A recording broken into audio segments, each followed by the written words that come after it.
కృష్ణా జిల్లా వ్యాప్తంగా కూడా అకాల వర్షాలు కురుస్తున్నాయి. వాతావరణ పరిస్థితులకు సంబంధించిన పూర్తి అప్డేట్స్ మా ప్రతినిధి పూర్ణ మనకు లైవ్ లో అందిస్తారు. పూర్ణ, చెప్పండి, కృష్ణా జిల్లాలో ప్రస్తుతం పరిస్థితి ఏంటి? వాతావరణ శాఖ అధికారులు ఏం చెప్తున్నారు?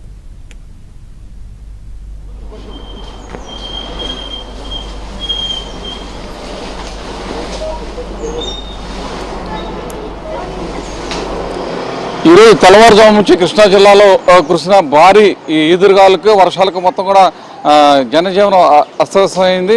ఇప్పటివరకు ఎండవేపుతో అల్లాడుతున్న నగరవాసులకు ఒక్కసారిగా ఉపశమనం కూడా లభించింది చెప్పుకోవచ్చు. మనం చూడొచ్చు మొత్తం కూడా ప్రధాన కనుక ఇటు విజయవాడ నగరం అనేక చోట్ల భారీ వృక్షాలతో పాటు అనేక చోట్ల విద్యుత్ స్తంభాలు కూడా నేలకొరిగిన పరిస్థితి నెలకొంది. మొత్తం కూడా చాలా చోట్ల విద్యుత్కు అయితే తీవ్ర అంతరాయం కూడా ఏర్పడిందని చెప్పుకోవచ్చు. ప్రధానంగా రహదారుల మీద చెట్లు మొత్తం కూడా ఇలా నేలకొరగడంతో మొత్తం కూడా ట్రాఫిక్ అయితే తీవ్ర ఇబ్బంది అయితే ఎదుర్కొన్నాయి. మొత్తం కూడా వీటన్నింటినీ కూడా మున్సిపల్ కార్పొరేషన్ సిబ్బంది అయితే విజయవాడ నగరంలో ఎక్కడికక్కడ మొత్తం కూడా తొలగిస్తున్న పరిస్థితి నెలకొంది. ఎందుకంటే మొత్తం కూడా అన్ని చోట్ల కూడా ఇదే పరిస్థితి నెలకొంది. ఎందుకంటే భారీగా ఈదురుగాలు వీయడం, దానితో మొత్తం కూడా ఒకేసారి ఉరుములతో కూడిన వర్షం పడుతుందో మొత్తం కూడా రోడ్డు మీద పెద్ద ఎత్తున చెట్లు కూడా పడిపోయిన పరిస్థితి నెలకొంది. అనేక ప్రాంతాల్లో ఇటువంటి పరిస్థితి నెలకొంది. అయితే కార్పొరేషన్ అధికారులు వెంటనే యుద్ధ ప్రతిపాదకన మొత్తం కూడా చెట్లన్నీ కూడా తొలగిస్తున్న పరిస్థితి నెలకొంది. మరోవైపు విద్యుత్కి అయితే చాలా చోట్ల అంతరాయం కూడా ఏర్పడిందని చెప్పుకోవచ్చు. ఎందుకంటే చాలా చోట్ల విద్యుత్కి అయితే కరెంట్ లైన్స్ మీద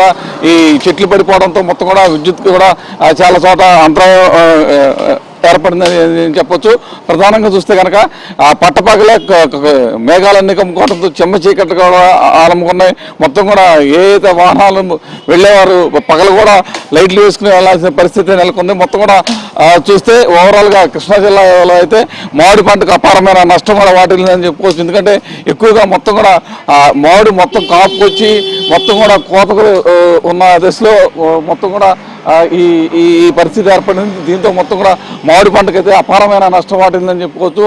అలాగే ఏదైతే ఎండుమిర్చి వాటికి కూడా పెద్ద ఎత్తున నష్టం వాటిల్లింది. ఎందుకంటే మొత్తం కూడా ఎండుమిర్చి కళ్ళాల మీద పెట్టుకుని ఉన్న పరిస్థితి నెలకొందని చెప్పుకోవచ్చు. అయితే మొత్తం ఓవరాల్గా చూస్తే కనుక ఏదైతే రోడ్ల మీద చెట్లు పడ్డాయో అన్నింటిని కూడా యుద్ధ ప్రతిపాదకన మొత్తం కూడా కార్పొరేషన్ సిబ్బంది ఎక్కడెక్కడ తొలగిస్తున్న పరిస్థితి నెలకొందని చెప్పుకోవచ్చు. అయితే గత 4-5 రోజులుగా ఎండవేడిమితో అల్లాడుతున్న నగరవాసులకు ఇవాళ వర్షం కొంత ఉపశమనం కల్పించి ఉండొచ్చు. కానీ రేపటి నుంచి ఎండలు మాత్రం తీవ్రంగా ఉంటాయని చెప్పి కూడా వాతావరణ శాఖ అధికారులు అయితే చెబుతున్న పరిస్థితి ఉంది. Right Purna, thank you.